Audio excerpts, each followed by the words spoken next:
O Rio Grande do Sul registrou hoje o 11º feminicídio deste ano. Ela foi encontrada morta por volta das 13h30 da madrugada. Feminicídio no não apartamento de moradia. 30% das mulheres assassinadas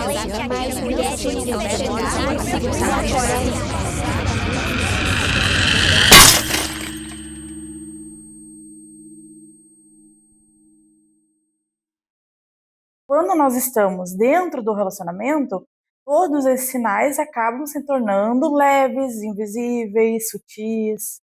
A gente acaba não percebendo a dimensão do perigo que a gente corre.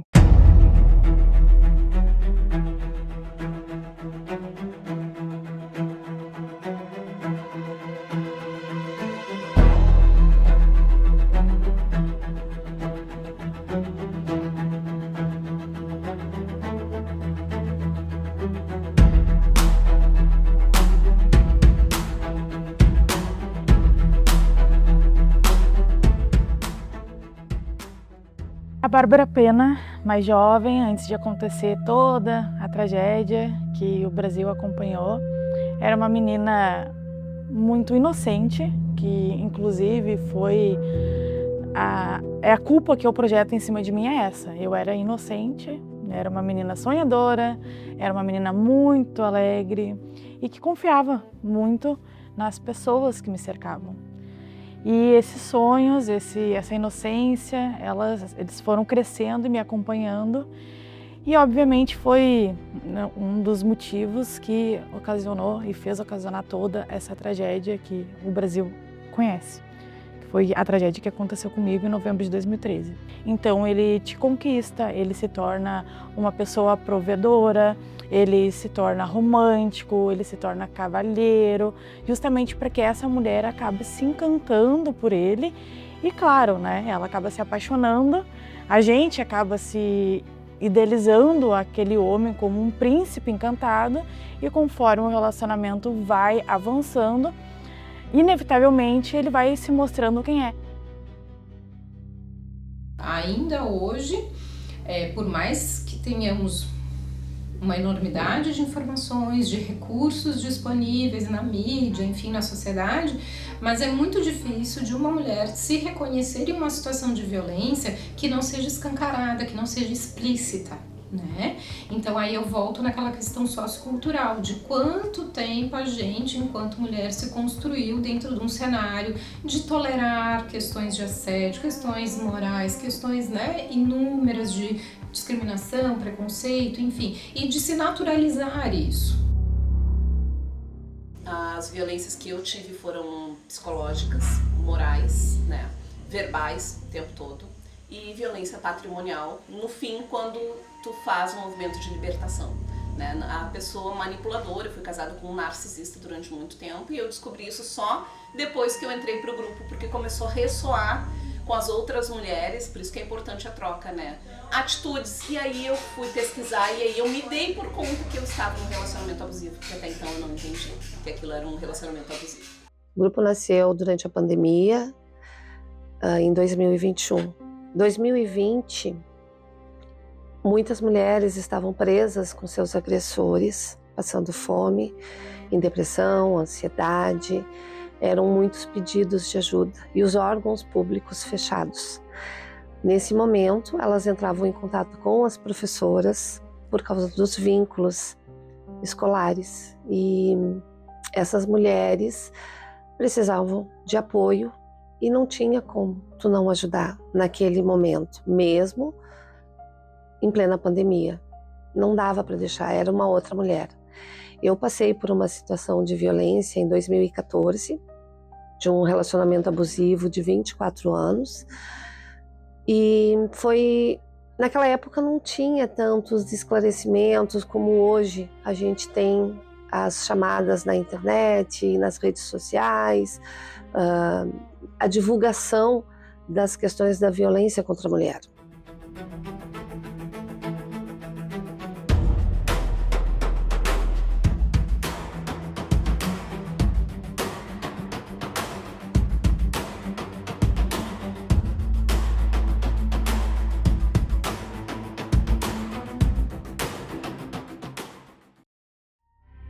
Imagina que vai se deparar deparar com um monstro, né? Não com uma pessoa educada, uma pessoa gentil, uma pessoa prestativa, sabe? Uma pessoa que aparentemente parecia ser um bom sobrinho, um bom amigo, um bom filho.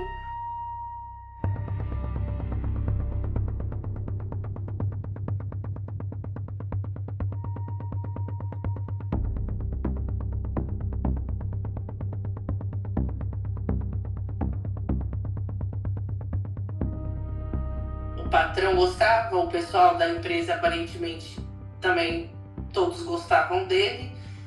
Então é bem mais complicado de você separar e conseguir raciocinar da pessoa que realmente é o que ela é, né? Aquele monstro, que é o que ele fazia enquanto eu estava inconsciente, e da máscara que ele tem para conseguir manter a vítima ali e ele continuar fazendo o que quer.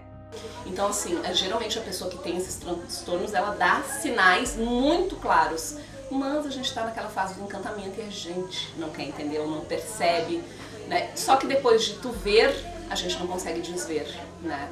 E aí começa o processo. Para mim foi exatamente assim. Eu durante muito tempo fiquei, porque tem a questão dos tratamentos de silêncio, então isso cria uma dependência emocional e é muito difícil pra gente, porque a gente fica isolada, ele isola da família, isola das amigas, ele vai cortando a tua rede de apoio sem que tu perceba. Não, vamos sair só na casa da minha mãe, não, vamos sair só na casa dos meus irmãos, né? E essa situação toda é muito difícil, né, pra mulher poder se soltar, se libertar dessa condição. Antes de acontecer toda a tragédia comigo, eu coloquei meus pés dentro da delegacia para denunciar o meu ex. Eu tentei denunciar ele devido às agressões físicas que eu já estava sofrendo. E quando eu entrei naquela delegacia, da mesma forma que eu entrei, foi a mesma que eu saí. Porque a primeira pergunta que me fizeram foi: Bárbara, para onde tu vai depois que tu denunciar? E eu falei: eu vou voltar para casa da minha sogra, porque é com ela que eu vivo. E falaram: então não vai adiantar tu denunciar. Se naquela época, lá em 2013, quem me recebeu tivesse efetivado a denúncia, hoje a minha história teria sido totalmente diferente. Meus filhos estariam comigo. Com 50 anos, eu sofri um estupro. Eu fui estuprada pelo meu companheiro, porque eu descobri que ele era abusador de criança, e aí eu mandei ele embora e ele não aceitou, me atacou com uma faca e me estuprou. Aí eu me senti muito suja, não fui da parte. Aí quando chegou, isso foi no sábado, na segunda-feira, ele me chamou de sem vergonha e eu fui na delegacia, o delegado ficou furioso, disse para mim: por que tu não veio? Eu digo: porque eu me senti muito suja. Aí entrei com processo contra ele, o juiz da Restinga, no dia da audiência, deu a entender que eu obriguei ele a manter relações comigo. E aí ele saiu ileso.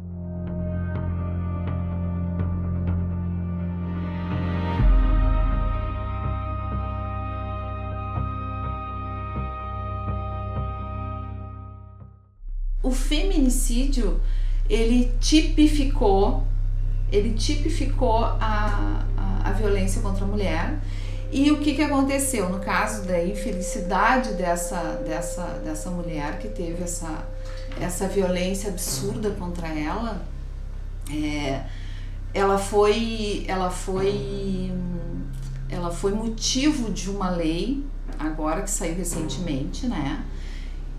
Por quê? Essa mulher, ela foi torturada depois de perder os 2 filhos, depois de ela ser violentada, né, por esse homem. Ainda dentro da prisão, ele ainda ameaçava ela. E a ameaça hoje também já mudou. Em 2025, a ameaça passou de 2 anos para 5 anos. Então, larga de 5 anos o crime de ameaça. Então, assim, em 13 anos mudou muito, muito, muito, muito mesmo. De janeiro a dezembro de 2025 esse dado, tá? 73,8% não tinham ocorrência, tá? E 95%, gente, não tinha medida protetiva. Essa é a tecla que eu bato, né? Ai, aquela frase clichê, a medida protetiva é só um papel. Não, não é só um papel. É um papel que o agressor se aproximando de ti, liga para a brigada chega lá e prende em flagrante, tá? Então, é um número bem alto, né? Vocês vejam que a maioria das mulheres que a gente pega não tem ocorrência. Quando tem ocorrência, esse cara vai ser intimado. Ele pensou, opa, tem um juiz que tá sabendo, tem um delegado que tá sabendo. A gente coloca a tornozeleira e aí depois ele é liberado. A SUSEP vai embora e ele fica com a tornozeleira e a vítima depois recebe um celular, né, um Android semelhante a este, né, com o programa de monitoramento do agressor. Tem um mapinha ali que ela sabe quando ele vai estar, vibra aquela tornozeleira, vibra o celular, faz um sinal sonoro, né, no celular, e aí ela sabe se esse dispositivo que tem dentro, esse programa, ela tem como mandar foto, tem um chat, tem um botão de pânico, tem também alguns telefones de emergência para ela ligar, né? E muitas vezes quando ele está muito próximo, a próprio sala de monitoramento liga para ela, dizendo para ela ficar em lugar seguro, que estão mandando uma viatura. É assim que funciona.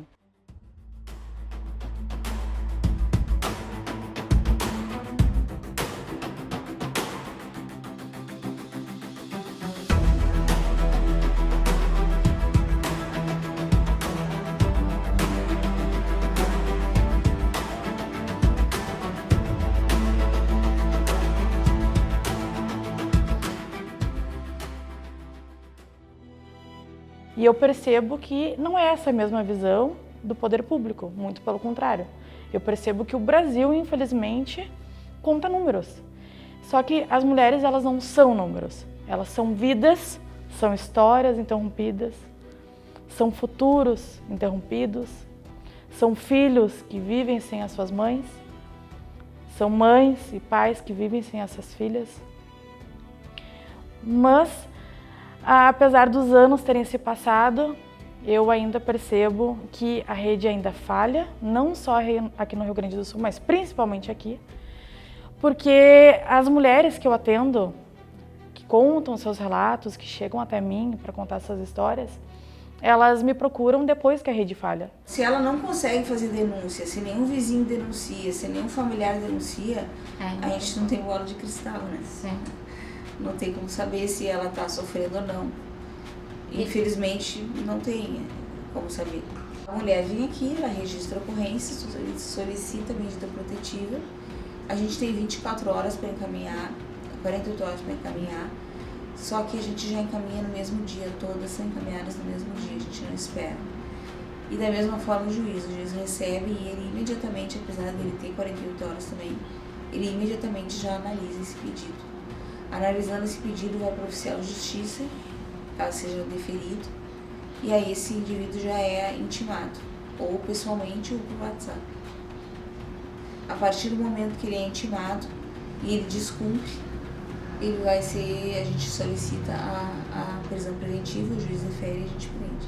Então não nos falta texto legal, não nos falta isso. Nos falta orçamento, porque ainda é muito pouco orçamento que é destinado a este assunto, né? Apesar de toda a mídia, de tudo que a gente tem sobre esse assunto, ainda falta muita coisa. Porque as mulheres, elas são vítimas, mas muitas vezes elas têm uma dependência financeira que leva a uma dependência também emocional muito grande daquela pessoa. Porque quem passa fome não denuncia. Quem vai ficar sem comida para os seus filhos pensa 2 vezes antes de ir na delegacia. Então eu acho que é aí que entra o Estado mesmo, dando esse apoio, tirando essa mulher do risco e acolhendo, né? E cada vez está se fazendo mais coisas em relação a isso. Mas eu acho que ainda falta bastante coisa.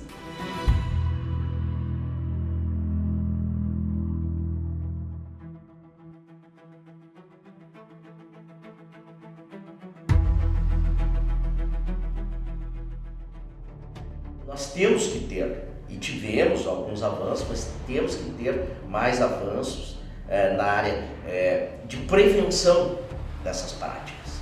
E isso envolve, como eu disse, capacitação, né, dos profissionais que atuam nessa área, também na educação. Isso é fundamental para que essa que é uma cultura, infelizmente, né, de muitos anos, né, decorrente de um machismo, de uma discriminação, de uma misoginia, enfim, que isso não se, vamos dizer assim, não cresça. Infelizmente as redes sociais hoje também têm servido às vezes para esse discurso. Então, o que aconteceu comigo naquela época era a violência patrimonial, onde ele quebrava as minhas coisas, maquiagem, quebrava perfumes, quebrava chapinha, tudo que eu gostava de usar e me sentia bonita, me sentia confortável, bem comigo mesma, era onde ele atingia. Também tinha a perseguição, que hoje nós conseguimos dar nomes, né, às situações, às violências que nós mulheres vivemos. Mas naquela época não, naquela época a perseguição, ela era vista como, tanto para mim, né, quanto para ele, era vista como um amor, assim, descomunal, fora do controle. Mas a gente não imagina que realmente pode escalar para um feminicídio, uma tentativa de feminicídio. O fato, por exemplo, dele me perseguir, dele me proibir a ir a lugares, e até mesmo em consultas médicas, muitas vezes não é visto como uma perseguição. Né? Às vezes uma atitude mascarada de cuidado, de carinho, que é muito a questão do ciúme, né? Então no início não é nada assim tão intenso, não é nada assim tão, como a gente fala, escancarado. E aí o que acontece, né? Vai se levando para ver aonde vai, ou enfim, que bacana, né? Ele tá gostando de mim mesmo, então é uma prova de amor, esse tipo de ciúme, ou esse tipo de demonstração, enfim, de sentimento. E aí o que acontece? Quando a mulher nos conta, ela se vê envolvida num aprisionamento, né? Isolada, acaba realmente tendo assim uma dificuldade muito grande depois de conseguir até pedir ajuda.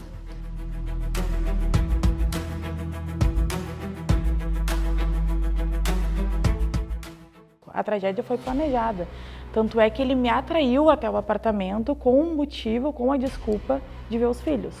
E na minha inocência, voltando lá para a inocência, a minha inocência é que eu tentava separar a minha relação com ele e a obrigação dele ser pai.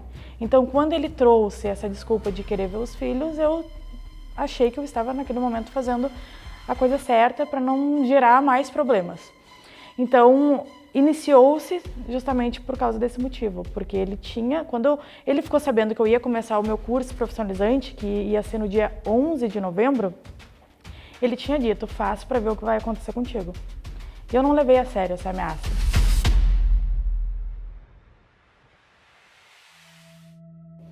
Como eu já estava firme com essa decisão e que eu não queria voltar com ele, naquele apartamento gerou uma discussão, onde ele insistiu, né, para eu voltar com ele, porque ele sabia até então que outras vezes eu já tinha voltado, outras vezes ele tinha domínio sobre mim, mas dessa vez na minha cabeça ia ser diferente. Então, para não continuar uma discussão, eu optei por ir dormir no sofá-cama da sala. Quando eu acordei, eu já estava sendo espancada.